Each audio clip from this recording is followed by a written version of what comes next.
Hi, I believe most of you who tune into this video should have an idea who I am. If not, welcome! I am a guy who's doing stupid things online who is about to do something I probably regret for the good 2 weeks or more.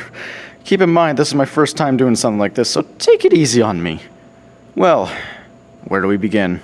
So, I have played a wide variety of games in the time I've been around. This is a result of me picking up interesting games along the way and creating both my childhood and allowing me to make relationships with close friends I still have to this day. The games being Minecraft, a lot, a server most prominently being Winecraft, which by the way, I'd recommend you check out. It's actually a really good server if you like RPGs. Terraria, Roblox, and the game I'll be talking about and showing you how to basic is Payday 2. Chapter 1. The Basics of Stealth.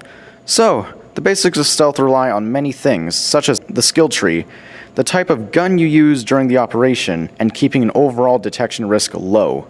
Stealth in Payday 2 can be the most bullshit thing ever if you don't treat it like a kitten on a golden bed before approaching the monstrosity of stealth heists.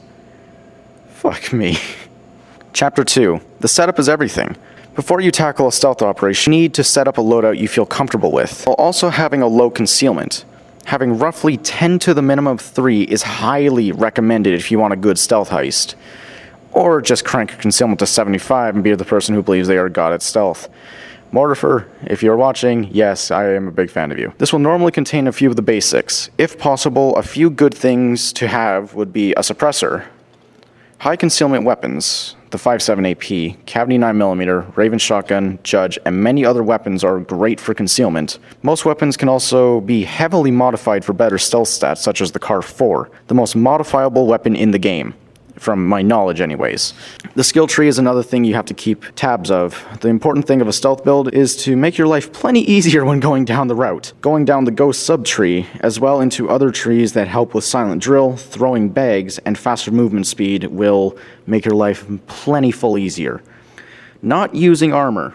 I do it just because I can. I don't recommend it though, as no armor is more beneficial than with armor, as it allows faster movement and better concealment if you do not have the perk for it. Using non-explosive throwables. This is important if you have a habit of pressing the 3 key on accident.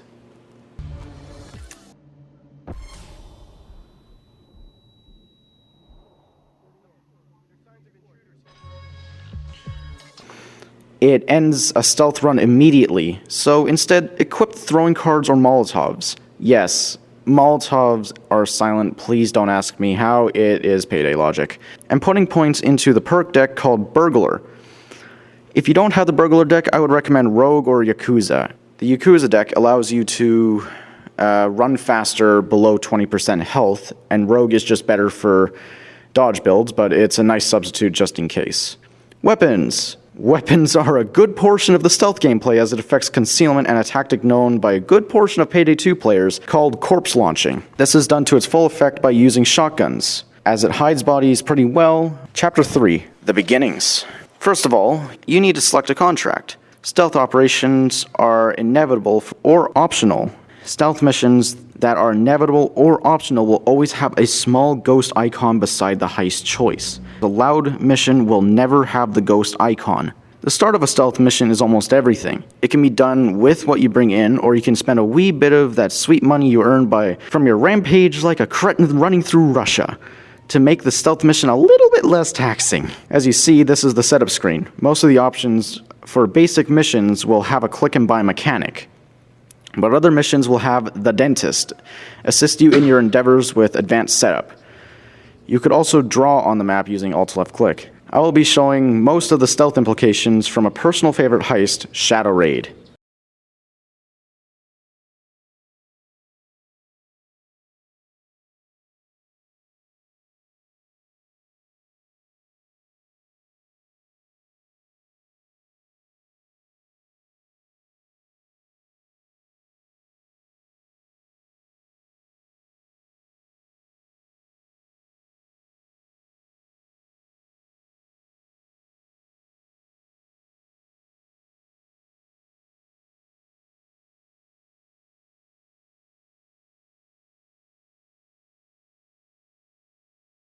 And no, not Shadow Raid Legends, that game can go eat a... Chapter 4. trial and error. After setting up for your stealthy shindig, you should also keep a few things in mind. Cameras are first. I recommend not destroying them. If you do, a guard will come and inspect the camera. This is not something you want. Instead, apply a camera loop to it.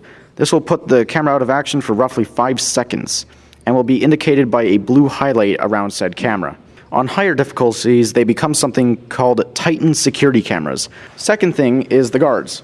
Guards are almost everywhere. Normally, you would not want to kill them as you then need to answer the pager. And if you kill them in front of a camera, you are better off just restarting the mission. You could corpse launch them away from a camera and then answer the pager. This is where corpse launching comes in handy, as it moves the body to a more favorable position to answer said pager. There is a special guard that, if killed, disables cameras for the rest of the heist. You do need to answer a pager, but the return value is far worth it. Third, pagers, as I have mentioned before. Every mission, there is a pager threshold of 4. If you go over it and do a 5th, the mission is made then loud, so restarting is guaranteed if you kill upwards of 5 guards. Fourth, civilians, or more commonly referred to as civvies in the Payday 2 community, are what you would expect. If you do get spotted by a civilian, you can shout at them and tie them. If a guard or another civvy sees the tied hostage, they will end up calling the police, or just make the heist go loud, as I've said before. Finally, gates and keycard readers. You will find these are the most common as they are pretty much everywhere. Having silent drill is almost crucial if these appear. As for keycards, guards and civilians have a chance to have one on them. If you do not end up getting one, you're pretty much wasting either a pager or 10 grand. Chapter 5, and so it begins. The heist begins with about what you would expect. Find the best entrance. 4 ways to approach. Around the side is the most popular, the roof, the sewers is another popular one, but you need to have brought thermal paste. And the front entrance is presumably the hardest. Make your pick and have at it. On higher difficulties, you will also notice either more guards, a different patrol route, or just a change of mission objectives altogether. Later on, you will find crates scattered around almost everywhere inside the building. You need a crowbar for these. The most common places they will be are around back beside tug drop-off, break room, and upstairs and God knows what place. If you do decide to enter the warehouse, and in my honest God opinion, you should, there are crates and a vault door. I will let you discover what is inside the vault, but it does require 2 key cards to open. There are other things to keep in mind while running through Shadow Raids, such as RNG of either guards being dropped off or an artifact drop in the courtyard by helicopter. Either of these things happen in about 5 minutes in. After collecting all the loot you want, it's as simple as escaping. Just go the same way you came and hope for the best. Final chapter, the end. I will allow whoever tunes in to figure out the rest, as I have gone way over the allotted time. These were the basics of stealth. I hope you enjoyed it. This is my first time, as I said before, and you're going to have to give me a wee bit of a break as I'm still learning things myself. If you also wish to learn some more, I am more than happy to respond to comments where possible. If I do not get to your comment, I apologize in advance.